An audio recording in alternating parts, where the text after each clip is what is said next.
BC commission chairman గా VH ఉండబోతున్నట్టు వార్తలు వస్తున్నాయి. నేను ఒకటే ఉన్నదండి, నాకు గత 8-9 ఏళ్ల నుంచి ఏ పదవి లేదు. నేను ఎంతసేపటికి బడుగు బలహీన వర్గాల గురించి ఆలోచన చేస్తా. సూర్యాపేటలో మీటింగ్ పెట్టినా, సోనియా గాంధీని పిలిచి 2002లో బలహీన వర్గాల సభ పెట్టిన తర్వాతనే కాంగ్రెస్, దాని తర్వాతనే రాజశేఖర్ పాదయాత్ర పెట్టిండు. 5-6 లక్షల మంది వచ్చారు. ఇందిరాగాంధీ కోడలుగా అదే ఆలోచన ఇంప్లిమెంట్ చేస్తుందని వచ్చింది. కనుక నేను ఎప్పుడు అందుగురించి కేంద్రంలో కూడా మంత్రి పదవి లేకుండా ఏది ఓబీసీ ఎంపీస్ కన్వీనర్ గా పనిచేసిన ఐఐఎంలో రిజర్వేషన్ లేదని కొట్టేస్తే మళ్ళీ నేను సోనియా గాంధీ మేడం మేము రూరల్ ఏరియాకి వెళ్ళి వస్తాము, లోకల్ లాంగ్వేజ్ ఒరియా, తమిళ్, కన్నడ, తెలుగులో మేము మాట్లాడతాం. కానీ knowledge is not anybody's property, God has given everybody. మాకు అవకాశం ఇవ్వాలి, మా పిల్లలు ఐఐటీలో చదవద్దు, ఆల్ ఇండియా అంటే అప్పుడు ఆమె ఏం చేయాలంటే మన్మోహన్ సింగ్ చెప్పింది, బిల్లు పెట్టేస్తే లల్లు ప్రసాద్ యాదవ్ పడితే అన్ని పార్టీలు మద్దతు ఇచ్చింది. మా పిల్లలు ఇవాళ లక్షల మంది డాక్టర్లు అవుతున్నారు, ఇంజనీర్లు అవుతున్నారు. That is the character UPA చేసింది.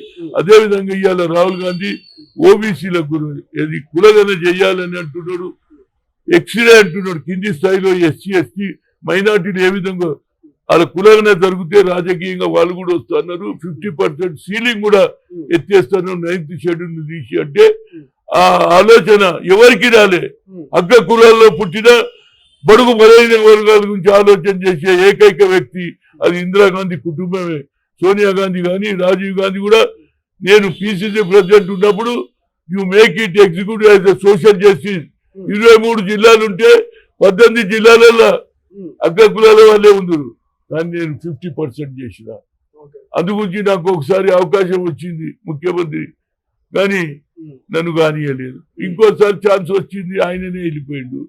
ఏదైనా నాకు పదవి ఉన్నా లేకున్నా రాహుల్ గాంధీ గారు లాస్ట్ టైం ఆయన దేశానికి ప్రధానమంత్రి కావాలంటే కులంగానే జరిగితే యావత్ భారతదేశంలో ఈయన ఒక్కడే మాట్లాడుతుందని, 90% పీపుల్కు అన్యాయం చేస్తున్నారు, 10% లాభపడుతుందని ఉద్యోగాలలో కూడా చెప్పాడు. సెక్రటరియట్ ఎంతమంది ఉంటారు, ఇవాళ జ్యుడిషియల్ అన్ని చెప్తున్నాడు. కాబట్టి ఆయనకు అవకాశం ఉంది. ఆయన పార్లమెంట్ లో బిల్లు పెడితే తప్పనిసరిగా ఇవాళ మేమంతా ఎంపీల దగ్గరికి పోయి రిక్వెస్ట్ చేసి ఆ బిల్లు పాస్ చేయడానికి చూస్తాను. అదేవిధంగా పొద్దున్న లేస్తే ఏ పేపర్ చూసినా బీసీ కులగన జరగాలి, బీసీ కులగన జరగాలి అన్ని పార్టీలు అంటున్నారు బాబు. కనుక కులగన జరిగిన తర్వాతనే పంచాయతీ నగరపాలక ఎన్నికలు జరిగితే మాకు సరి అయిన స్థానం వస్తుంది. అదే కోర్టు కూడా అడుగుతుంది, మీ జనాభా ఏదంటది ఎప్పుడు అడిగినా. మేము ఒకటి 54 అంటున్నాడు, ఒకటి 60 అంటున్నాడు. కనుక ఎంత మినిమం 50% ఉన్నాము. కనుక మాకు సరి అయిన న్యాయం జరగాలంటే రేపు పంచాయతీ నగరపాలిక అదే విధంగా మహిళా బిల్లు పెడితే కూడా రాహుల్ గాంధీ అన్నాడు మహిళలకు రిజర్వేషన్ కావాలన్నాడు.